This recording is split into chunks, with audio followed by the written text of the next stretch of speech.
There we go. Good evening and welcome to tonight's Tavern tasting presentation, all about everyone's sweet tooth's favorite topic, dessert.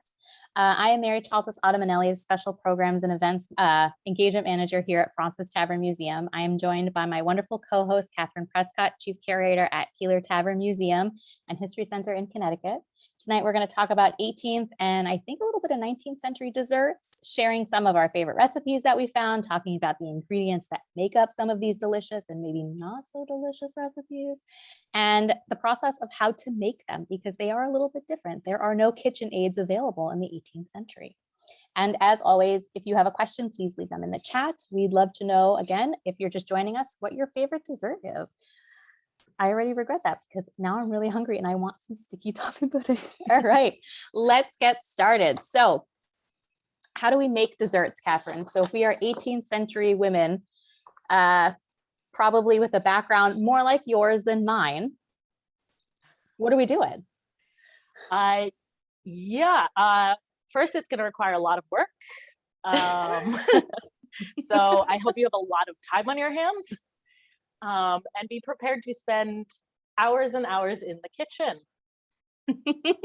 Just like this one, right? Yeah, nothing will come easy. If I learned anything from looking at these cookbooks, you are whisking, you are baking in front of a hot stove. Whisking was like up to a half hour with like whisk that had branches on it, kneading your bread, waiting for it to rise.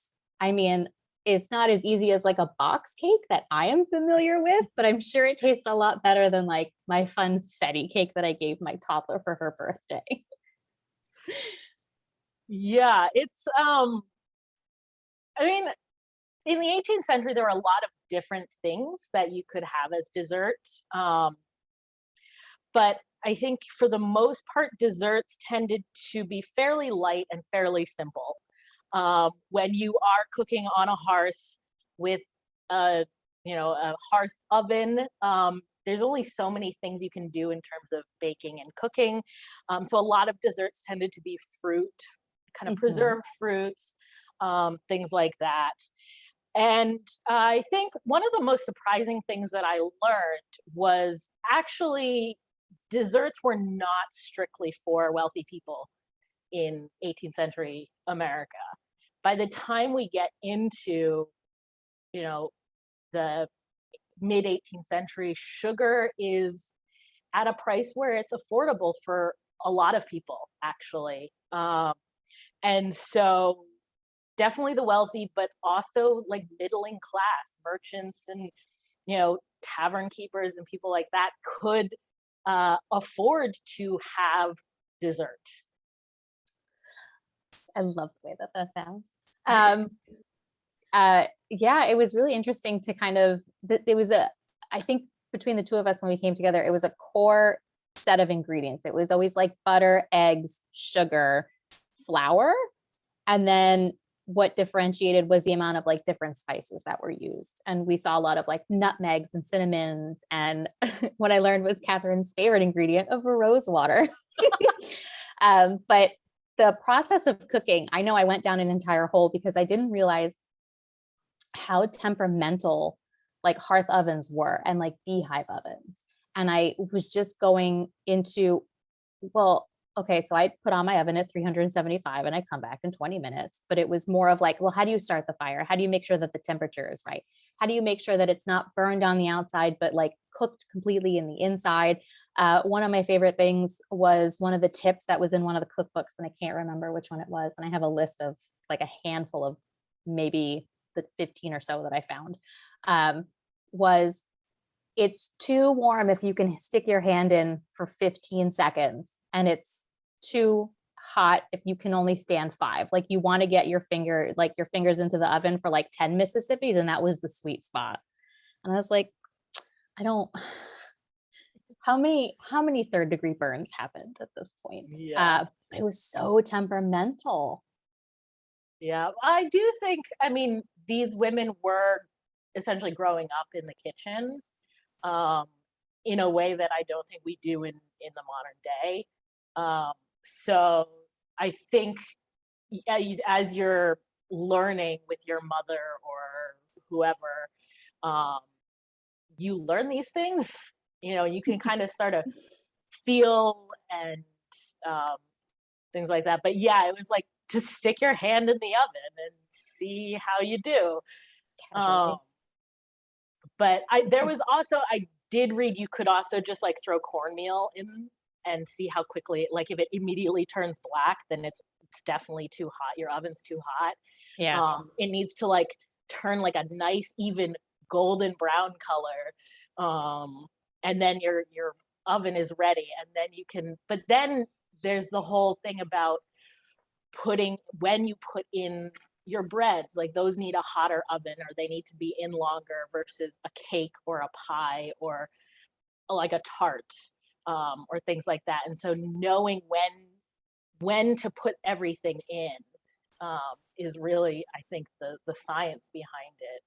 Yeah. And even where to place them. Cause it was like, if you have breads, they need to go in the back. If you have cakes, they should be above and like towards the center, and literally a whole science of, if anybody has not guessed from the months that we've done this, I am not a good cook. So it was just like, okay, so you're going to put this here, and then that has to go in the back because it's going to like cook faster. And then my question goes, well, how do you get it out? And I realized, it kind of looks like the large pan behind you. It's almost like a pizza.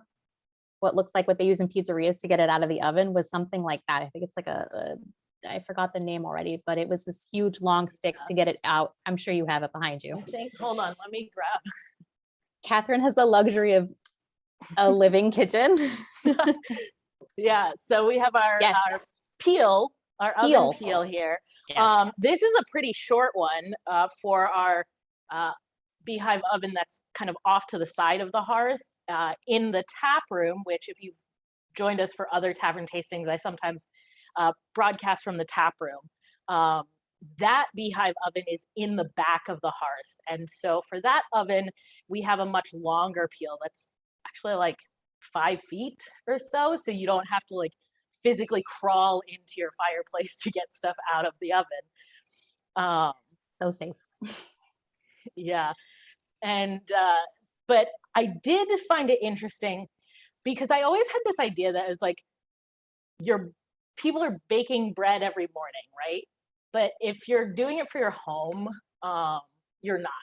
It's kind of like a once a week thing. You bake everything you need for the week, because it just takes a lot of time. It takes about 3 to 5 hours to preheat an oven. Yeah, imagine that. So unless you were a commercial baker, you're just going to do it like once a week. And so that was something that like caught me by surprise. And I don't know why. I guess I just never really thought about it. Yeah. But so for the most part, the women were baking for their household. I did find there were commercial bakeries. Yeah. I know there was a bunch in New York City. Yeah, I know in kind of urban centers, there were definitely commercial bakeries. And I want to share this because I think it's a really cute little drawing that I found in a book where, so this is Captain Bun Quixote attacking an oven. And it's a little kind of a satire on commercial bakeries and the hard work and everything that goes into it. But I saw that and I just thought it was really cute. So I wanted to share that with you. That's adorable. I love a good pun. Yeah, bread, and making everything, I mean, is very similar to the meal preppers that we have today of you make everything in one go and then you just pick at it from the fridge for the rest of the week, which is very smart, very practical. My oven does not take 3 hours to preheat, which is very nice for me. I do appreciate that small fact. Somebody already asked us because we glanced over it, but what is Rosewater? I think we had quite a discussion about Rosewater, and because let's talk about the cake that you've made that included the Rosewater. All right. So Rosewater was a super popular flavoring. for Everything. baked goods, for everything, all types of sweets and baked goods and things like that. It's basically the way we use vanilla today. Vanilla actually kind of took over from Rosewater, and you'll see why when I talk about it a little more. So Rosewater is literally just a distilled essence. It's rose essence essentially.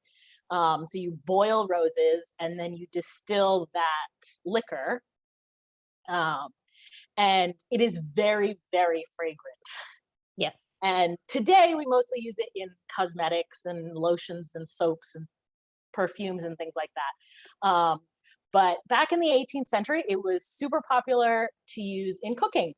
And one of the things where I found it in a recipe, it was for what's called a grape cake, which is a type of cake that you have at big celebrations. And Martha Washington had a grape cake recipe that was passed down, and we have it today. And she would have this cake baked for Twelfth night, so January 6th, so just a few nights ago, which also happened to be her and General Washington's wedding anniversary. So it was like a 12th night cake / anniversary cake. But it's essentially a giant fruit cake, and it's usually iced. And so Mount Vernon published a modern recipe that you can make in your own kitchen. And so I made one year for Christmas, and it was pretty good, but the icing called for like something like 2 tablespoons of rosewater. If you ever smell rosewater, like you open the bottle and it's just like your whole kitchen smells like a perfumery. It is very, very strong. I put in maybe tops a teaspoon. I can't remember. It was a few years ago. And it was just overpowering. And this was just a plain, like, confectioner sugar water icing. It wasn't anything like flavorful. It was just pure sugar and rosewater. And it was just so overpowering. So I can understand why it fell out of favor in the mid 19th century when vanilla became affordable. So vanilla extract kind of took over from rosewater and did what rosewater used to do. So I'm going to share my screen again, and you can see here that we've got, this is Martha Washington's great cake along with the recipe. So it's handwritten by Martha's granddaughter, Patsy. And it's essentially a pound cake with dried fruits. And as you can see, it takes 40 eggs for this huge cake. So the 2 cakes you see pictured, one was done by Mount Vernon, one was made by Colonial Williamsburg. And they're scaled down significantly here. But so this is Martha Washington's cake. You can find the recipe on the Mount Vernon website, as well as the Colonial Williamsburg's website. So yeah, so that's a great cake. And the other thing about great cakes, they're also called rich cakes. You can find them in cookbooks under the name rich cake. So they were kind of the special occasion cake. Wedding cakes tended to be this type of great cake.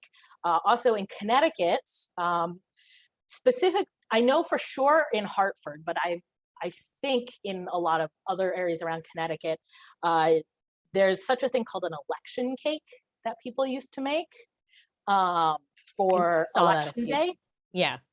So this would also be a great cake. And actually, like, I know the city of Hartford actually would pay a baker or a woman who's known to make good cakes to make one of these for election day. So election day is one of 3 kind of Puritan holidays that were like really big, and when the Pilgrims were allowed to party and things like that. So it was election day, training day, and commencement day were kind of the three. And this is when you'd have a big banquet and a big cake to celebrate. So election day in Connecticut colony elected its own governor. So they had elections basically every year. And while people were counting out the votes, there would be like a celebration. You could have cake and have a party and things like that. And this apparently continued until like the mid 1800s, I think. You could find them in recipe books even into about 1900, I think, is when they like disappear from recipe books.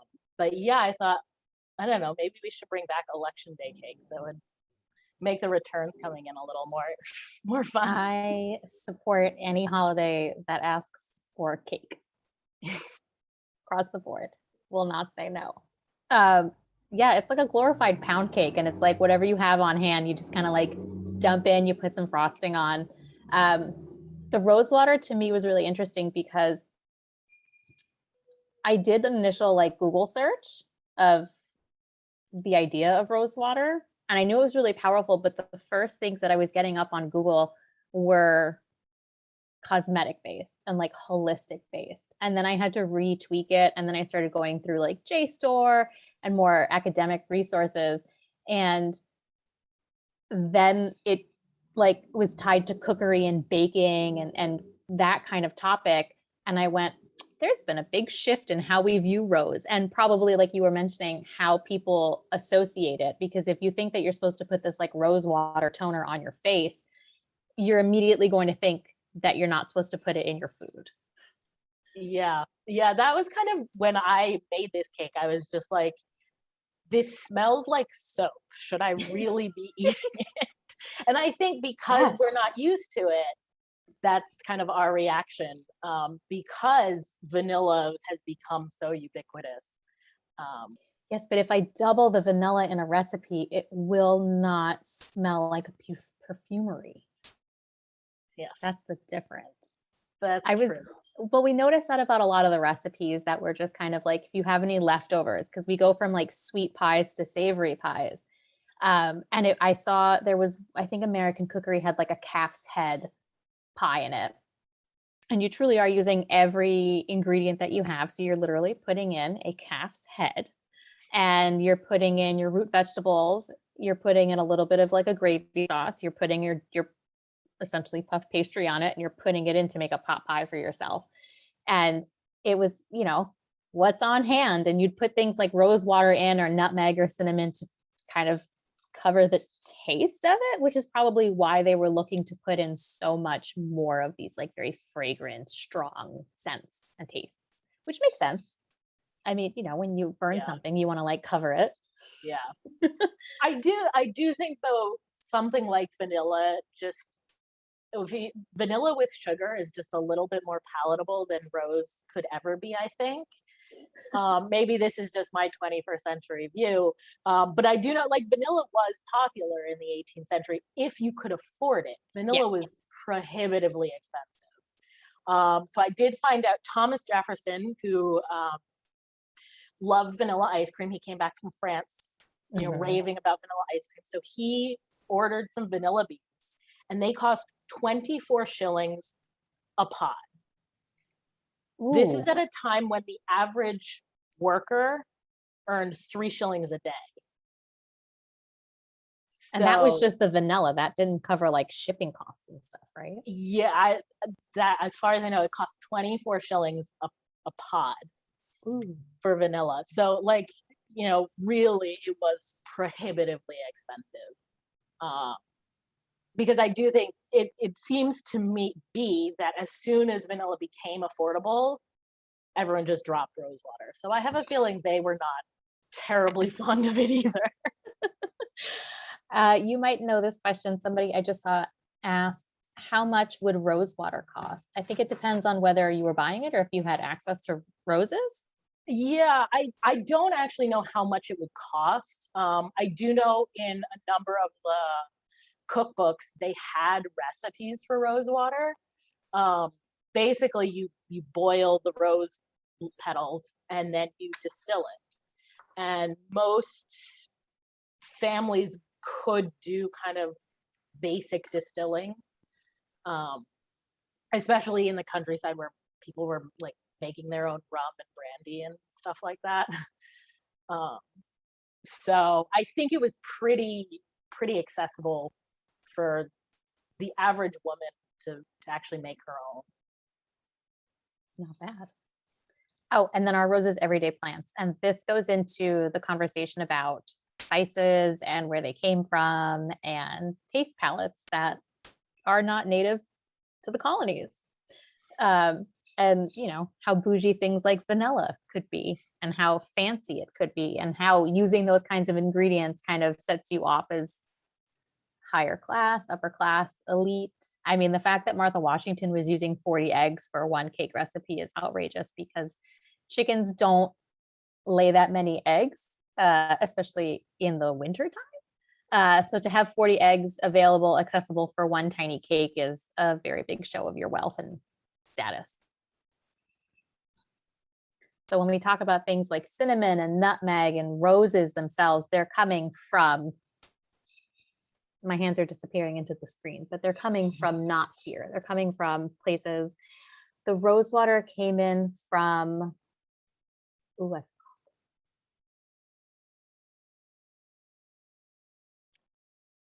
I do know rosewater originated in Iran. yes. Okay. So we're talking the Middle East. Yeah. Persia. Yeah. Yes, Persia. So those came in from Persia. You have spices that are coming in from all the way on the other side of the world. They're coming in through trade routes, Silk roads. These are the time periods that I have not studied. And I'm like, they're trade routes. And they just ended up here. But you have people who are traveling halfway across the world. You have goods and commodities going transatlantically, and they end up here, and then we start using them. And we still use cinnamon today, which is really nice. I was like, there were some recipes that I looked at. I think the American Cookery apple pie was really delicious. And I will show you guys a few of the cookbooks that I was able to find. So these are just some of the cooking utensils that they would have used. Let me share my screen. You can see this would have been a whisk and a measuring cup, and you have your sugar nippers and your mortar and pestle and things that would have been very common in a kitchen at a time. A lot of these utensils we used for the school programs when they would come in, and you know, these are things that Samuel Fraunces would use too. So it's really interesting. These are just a few of the cookbooks that you can find. They are obviously not under any copyright, so a good quick Google search will help you. A lot of them are under like Project Gutenberg, which is great. I kept going back to American Cookery because I think it's like the quintessential like first American cookbook, but the recipes I find a little bit more detailed were in the Art of Cookery, which was a little bit earlier. The collection of above 300 recipes in cookery was a really good one. So when you're thinking about who is making these receipts, as they were called, and who's putting these books together, they were primarily upper class women, and they were looking to make sure that everybody could read this and participate. So they were written for women in the middle class as well. So they had to be accessible. You had to be able to read. And it was about the domestic sphere. So sometimes it wasn't just about cookery. So you can see physics and surgery. A lot of them would contain things like remedies of how to fix your ailments, what to do with all of your leftovers, like Cap said, pie, and how to be kind of like the perfect housewife. So you're thinking basically 101 how to of after you've stopped learning how many seconds to put your hand in the oven, what goes past that, and how to make the pie and how not to burn it, and the ingredients that you would need, and the amount of prep work that is necessary to make these kinds of recipes. Very detailed.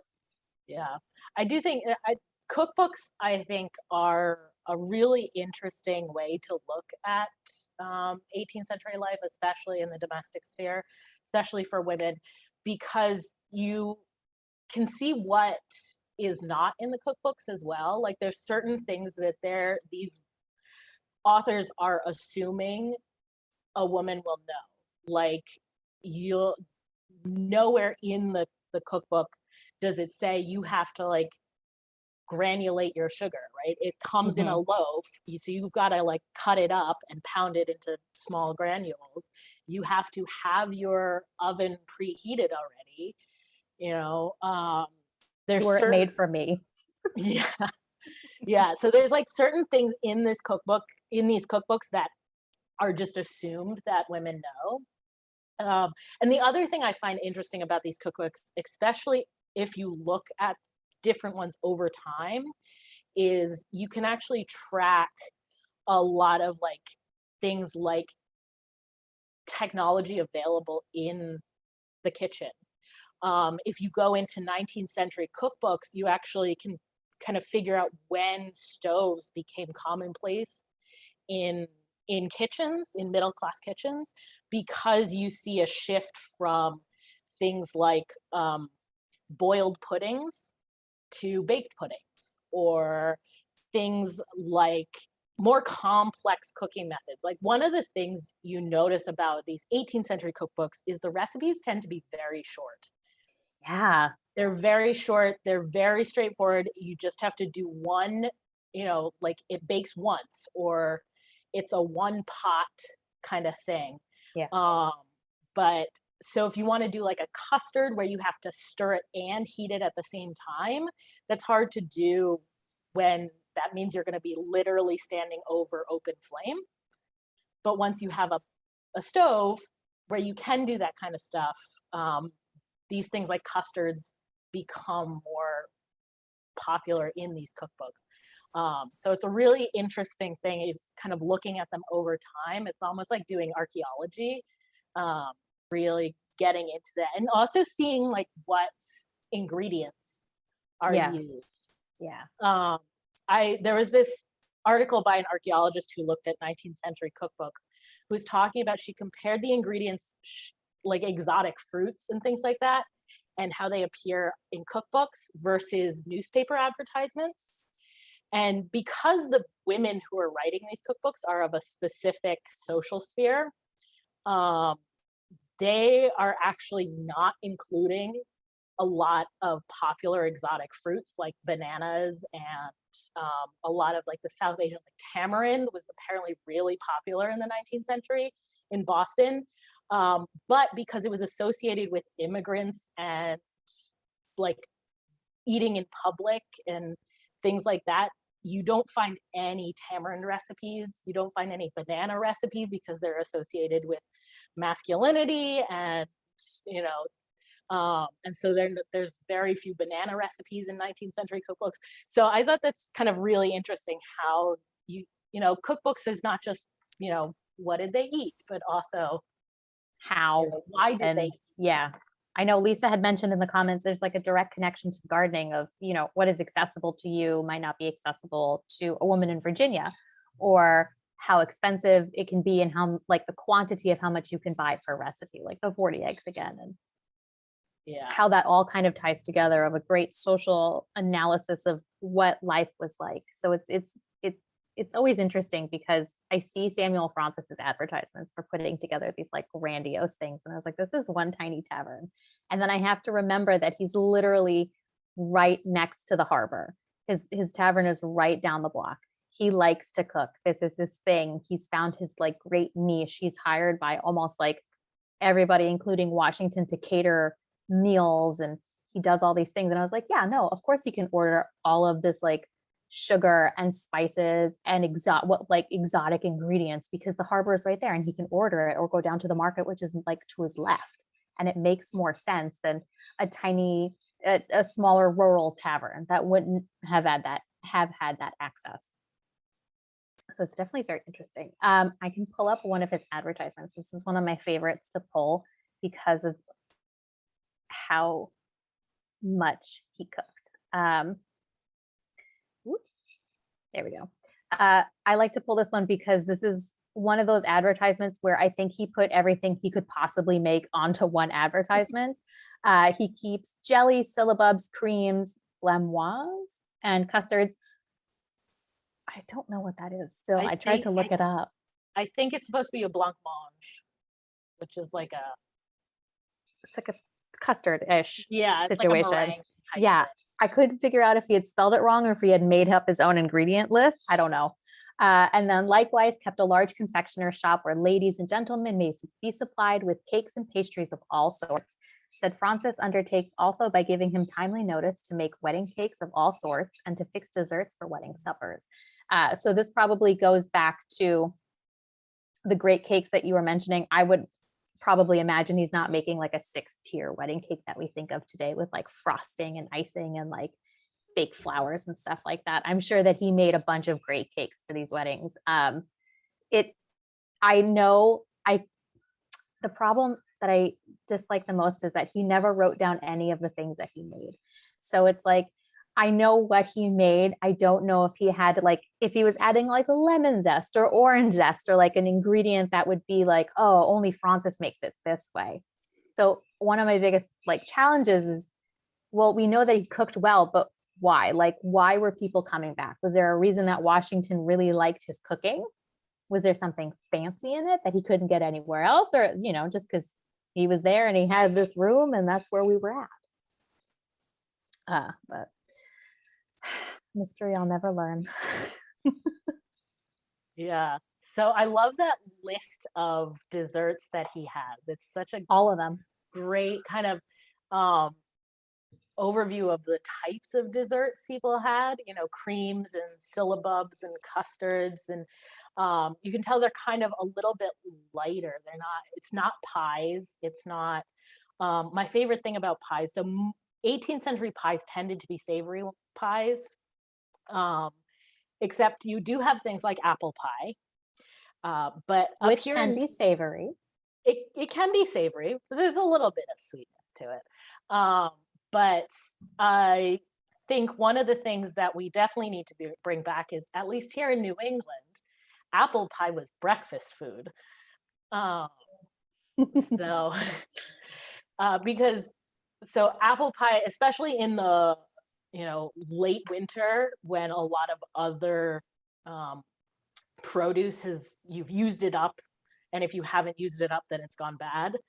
But apples, as long as you keep them in correctly, they'll last for a very long time. You can also dry them. So you could use dried apples in apple pie. And so it was often eaten as a breakfast food instead of dessert. So. Absolutely. I am on board to do that. Now I'm inspired to go make an apple cake. Yeah, there was a lot of apple cakes. I noticed that a lot of sweet pies, a lot of savory pies. And they were all kind of the same. And I think we had mentioned this of just the fact that there were no copyright laws. So you could just retake somebody else's recipe and then put a new name on it. And you found that actual like instance. I did. So we've been talking about American Cookery by Amelia Simons, which was published 1796. It was the first cookbook that was published in America for an American audience, and used a lot of strictly American ingredients like corn. You find a lot of corn in Amelia's recipes.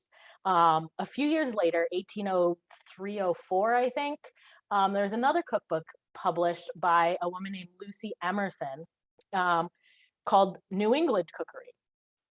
So I found a copy of this. If you're interested in these old cookbooks, actually, I think it's the University of Michigan actually compiled like 70 some books from the 1600s to the 2000s of American cookbooks. So it's a great resource. But so I looked at New England Cookery, and it is word for word a copy of American Cookery, plus a couple of extras that she probably found from other cookbooks.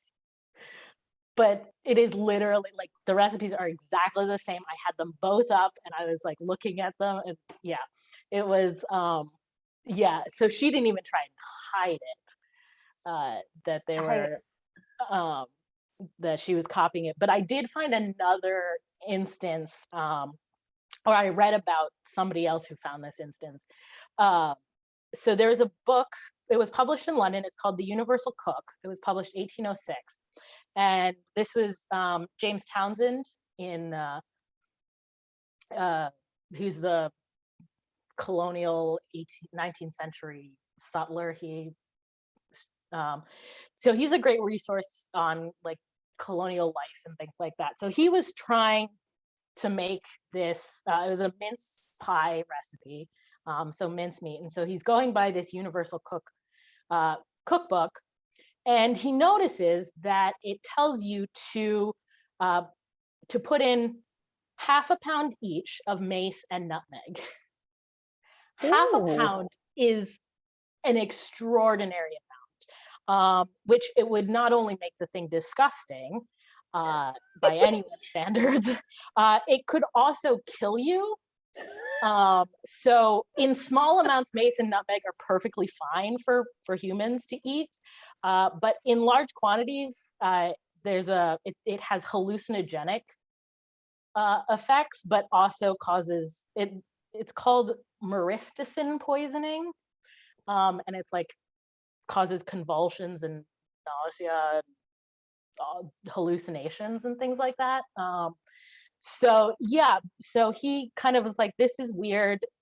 Why is this guy telling me to literally kill somebody with my mincemeat pie? And so he looked around and found another London cookbook called The London Art of Cookery that was published 9 years before.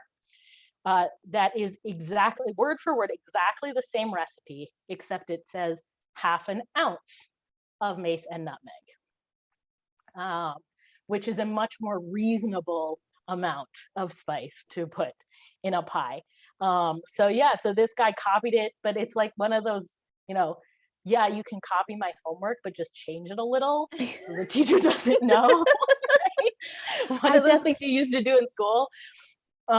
It's such an extreme amount to like, you didn't just double it or make it like a quarter. You made it like Costco sized. I mean, I wonder if somebody was like, well, you got to trust the recipe, and really tried to put in all of that nutmeg and just went, this doesn't taste good. And I mean, nutmeg and mace are very expensive as well.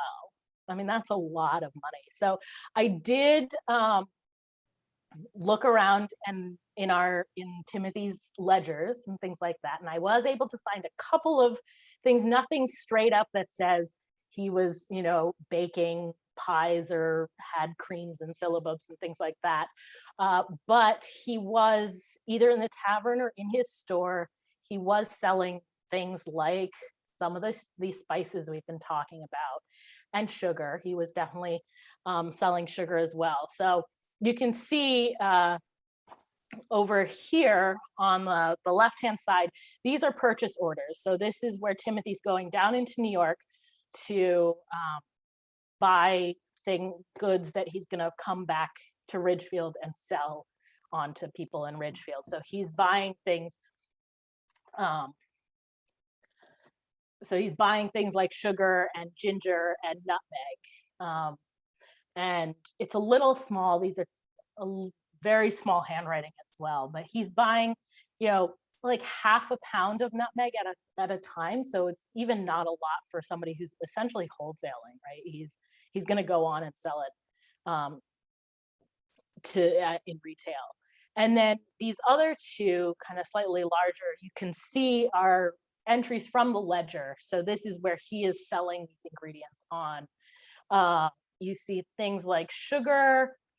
Here we have this gentleman is buying lots of sugar over the course of several months. And then over here on the other side, we have Daniel Scott, who's buying things that you'd find very commonly in baked goods: raisins, ginger, and sugar we have here as well. So we don't have kind of the official, like, here's what people in Ridgefield are baking and what they're having for their sweets, but we do have kind of some of those ingredients. I love when you show his ledgers.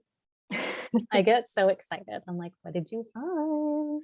Yeah, and it's always, as soon as we finish one of these tavern tastings, they all show up. Like last month we did tea, and I was going through the ledgers this month, and all of a sudden all of the entries for tea are back in the ledger where they were not last month. Just wrap up each season with like, here are points that we didn't know existed until the week after. And that always happens because we were talking about this, and we have notes for like the future tavern tastings, because now we're always on the lookout for stuff and we're not focusing our research too much. So we've already got like little notes for the upcoming ones, which will be very interesting. You had mentioned somebody in Timothy's family had made like a cake. Yes. So among the papers we have these, they're 19th, and we don't have an exact date, but they're kind of early 19th century. I believe they were found among some papers owned by Anna Marie Rezecki, who was Timothy's granddaughter. She was the last kind of one to run this place as a hotel. And so we do have, among these papers and things like that, we have these two pieces of paper. They're very small, actually, but one says Cousin Sarah's Cake, and you can see it's 1 coffee cup of new buttermilk, 1 coffee cup of sugar, 1 teaspoonful of saleratus, which is like 19th century baking soda, and 1 little piece of butter. And then underneath there was like a little, I guess, riddle or something. What shape is a kiss? Elliptical. And then a drawing of a cake. So it doesn't actually tell you. I assume you just mix all of these things together and bake it. But I don't know. So we're not 100% sure, but we do think Sarah, Timothy and Esther's middle daughter was Sarah Keeler Lewis. And so this might be who Cousin Sarah is. And then along with that, we also have this recipe for sponge cake. That uses 5 eggs, half a pound of sugar, 1/4 pound of flour. And then this is very common in the 18th century when there weren't a lot of leaveners. So you would separate the eggs, you beat the yolks very well, and then you're going to beat the whites separately. And those beaten whites are what's going to give lift to your baked goods, your cakes and your cookies and whatever. And so this is where right at the start of tonight's program, where we talked about whisking for 30 minutes. This is where that's coming in. You're going to whisk for 30 minutes to get the egg whites beaten with enough air in them to actually do something. That is very cool. Yeah. So I did kind of go down a little bit of a rabbit hole looking at how you would kind of give lift to cakes and cookies and things like that.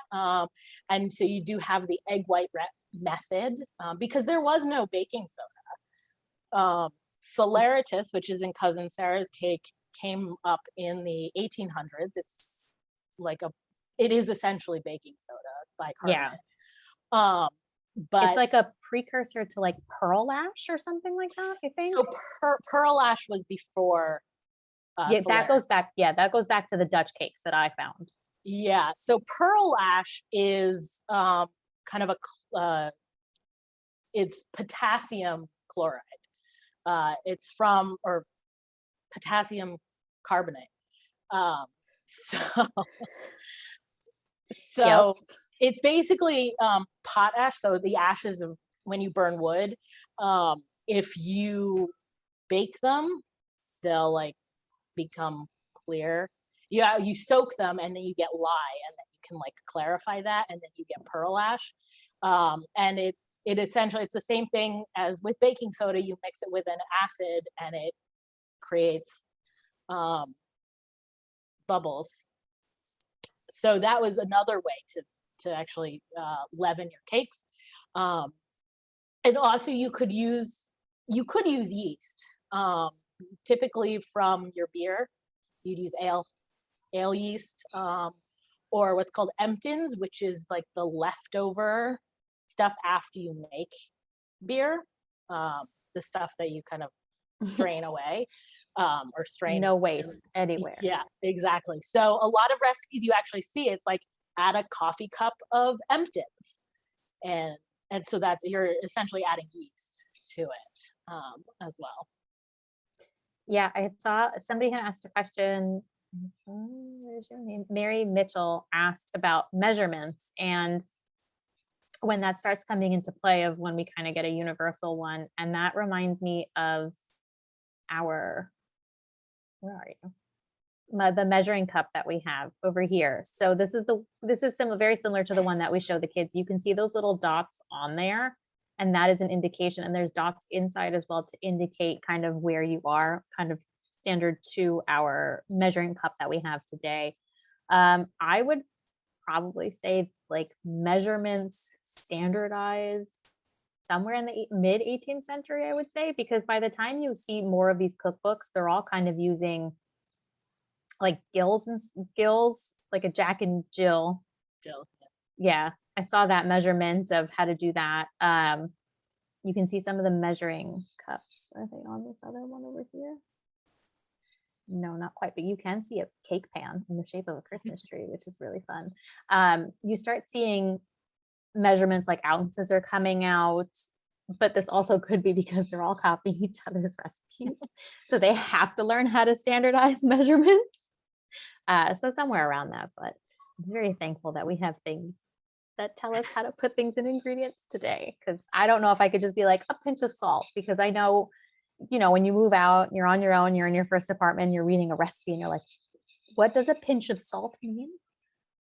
How much is that? Is this too much? And then you start to kind of realize, you throw in, when you're boiling your pasta water, you literally want it to taste like the ocean. So it needs more. And then realizing, what a pinch of salt in, tablespoon or 7 of rosewater or vanilla, whatever, all the same. Yeah, I do know. I mean, we do see a lot of like a teacup of this or a coffee cup of that. And these were actually standardized measurements, because there were potters guilds and things like that. They set standards for the size of these things. And the problem is when you're looking back, because the standard size of things like teacups and coffee cups has changed over the years. So teacups have actually gotten bigger over the course of, since the 1600s, they've steadily gotten larger and larger and larger. So if you're looking at, a 1672, there's a cookbook, the Queen Light Closet, that was like the first really popular cookbook. So when that cookbook says a teacup full, it's a smaller teacup than anything even Samuel Fraunces would have been using in the 1770s. I'm sure he was very heavy-handed with his drinks. I don't think you can operate a tavern with like specific shot levels of drinks. Like his rum punch had to be like everybody was passed out at the end of the night, or it wouldn't be a good like barkeeper. I wanna, as we like wind down, if anybody has any questions that they'd like to ask us, I'm trying to do my best to see if we've answered all of them.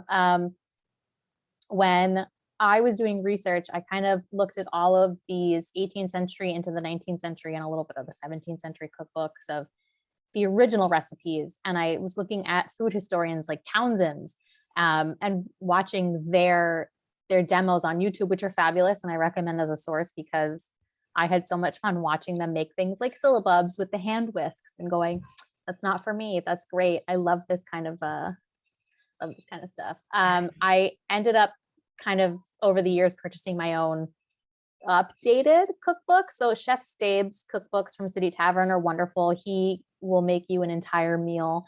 The appetizers in there are wonderful. I'm a vegetarian and I can tell you there is a potato and broccoli casserole is delicious. You don't even know you're eating vegetables. That's how good it is because there's enough cheese to cover it. And then going back to not knowing Samuel Fraunces' recipes, Anne Burns' book, which talks about, I have the book here. I don't know if you'll be able to see it through my virtual background. Nope, I tried. Oh, there we go. American Cakes from Anne Byrne. She does cake recipes from the 17th through contemporary. So she's got cake recipes from 17 something until the 2000s. She has a reference to a Samuel Fraunces carrot cake. And that piqued my interest because he never wrote anything down. It doesn't make any sense. Where did this come from? I started looking into it a few years ago and I've made the cake. It's very easy. We have a little demo, I think, on our YouTube channel. I can pull up the link. It's my best attempt at cooking in public. It's like folklore where it says there's newspaper reports from the 19th century that are like, yeah, he served this at evacuation day. He served this on the farewell. And I was like, no, he didn't. There's no way. It's a glorified carrot pudding. It is delicious, great with Cool Whip. But I like the updated versions because they take out the Rosewater, or they tell you literally to put in just a small pinch, or, like you don't have pearl ash, use baking soda. Here's the appropriate, like they've done all of the guesswork for me, and they are trusted, respectable people, because if Chef Stabe is telling me to do this, I'm going to listen to him. So I just wanted to point out that you don't have to follow the 1770s like American cookery. You can do it my way and follow the culinary historian. Yeah. That's the thing. Kate has said, she'd love to try, some of these desserts. And I did want to say Colonial Williamsburg, their foodways is really great. It's a really great resource. They've updated a lot of recipes that are available on their website. And they have videos showing people, making them in the 18th century kitchen, but also they have the modern recipe so you can try it in your own kitchen. Mount Washington and Mount Vernon has a couple, but definitely check out Colonial Williamsburg Foodways. They've got a lot of really cool recipes. I also saw a question from Caroline. Was chocolate being used in desserts at the time? Yes, so we did a whole lecture on this last year. We're going to plug it. Yeah. So if you want to learn more about chocolate, we do have from last year, so on our YouTube channel, one of ours, I think it's Keeler Tavern's YouTube channel. We have our whole talk from last year about chocolate, but chocolate was being used in desserts. It was generally used as a drink, like hot chocolate, but it was being used as desserts. You see a couple of like chocolate creams. So you didn't really like bake it into a cake or things like that, but you could do it in a chocolate cream. The other thing they would use chocolate for is what's called a conceit, which are kind of like fancy confectionaries that are designed to look like something they're not. So they're recipes for chocolate almonds, which have no almonds in them. They're just chocolate that's designed to look like an almond. And the other thing, so another popular conceit from the 18th century is actually the hedgehog, which is a marzipan hedgehog. So it's all almonds, but you'd make like this marzipan body, and then you take almond slivers and make all the spikes on the hedgehog. It's really cute. And I think Colonial Williamsburg has done one of those.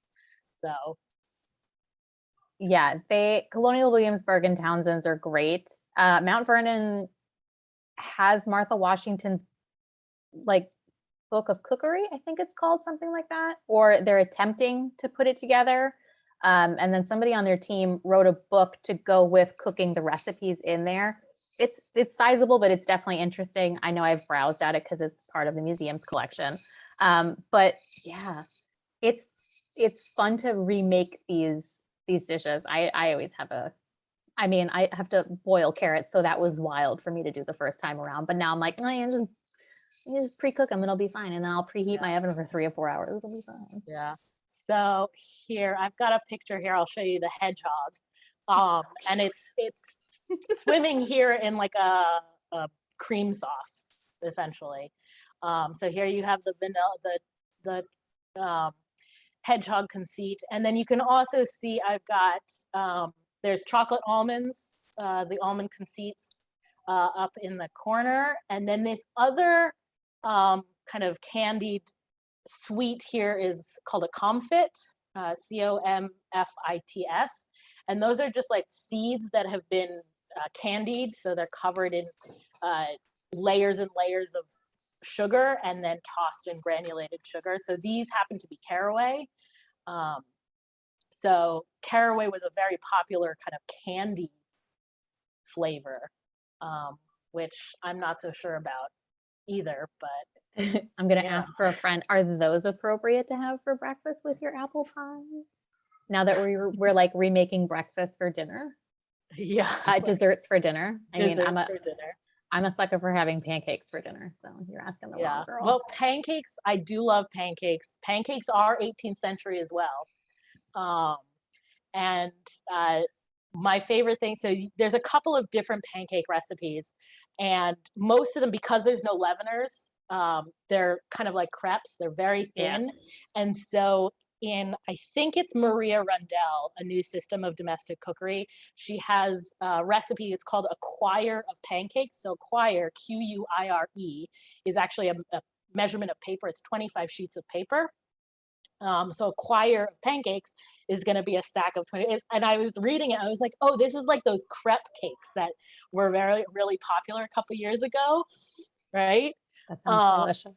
And then related to pancakes are waffles. So I do want to show people this because it's really cool. So waffles were also quite popular. You can make like a batter. And if you make a pretty loose batter, you make these wafers. It's the French do like these very thin, kind of crispy waffles. And so I have a waffle press here. Hold on, it's locked. It's very, very heavy. But these waffle presses tended to have very cool designs on them. And I'm going to see if I do it kind of at an angle, can you see? Yeah, you can kind of see there's like a floral design there. I'm trying to put it in the light. It's very pretty. It's like a florally. Yeah, it's like a very floral design. And you can actually, it's similar to the way ice cream shops make waffle cones. So if you make your little wafer, and while it's still warm and soft, you could roll it around something. And then you'd stuff it with one of your various flavored creams. So that was a popular dessert as well. That is all delicious. I'm very upset that I ate dinner already and that I can't just go find something very sweet to eat. I have to say this is probably one of my favorite tavern tastings. I know you're not supposed to pick favorite children, but I did. As we wind down at 7:30, final thoughts, concerns, questions are great. I saw Kate had asked, is it possible to get the list of cookbooks by email? We can send that out with the recording as well. There's a handful. So I'm sure that me and Catherine found most, but there's definitely ones that still exist that are out there. The great thing is again, because it's not copyright, a good Google search, if you get to like page 3, you'll find them all, which is great. They're fabulous. But we can definitely send that out. I would like to thank everybody for joining us tonight. And again, a special shout out to my co-host, Catherine. It's always a pleasure. I always feel smarter talking to you about these kinds of things, which is wonderful. And then because we have a kitchen behind us, which is great. It's not just my virtual background of a room. It's great. Yeah. I hope everybody joins us next month on February 8th. I had to double check that, for medicinal foods. We have a guest speaker coming, so that'll be really exciting, and we'll learn some more. So I hope everybody is staying warm tonight, unless you are in a very warm climate, in which I'm very jealous. How dare you? But thank you all so much. Thanks, everyone.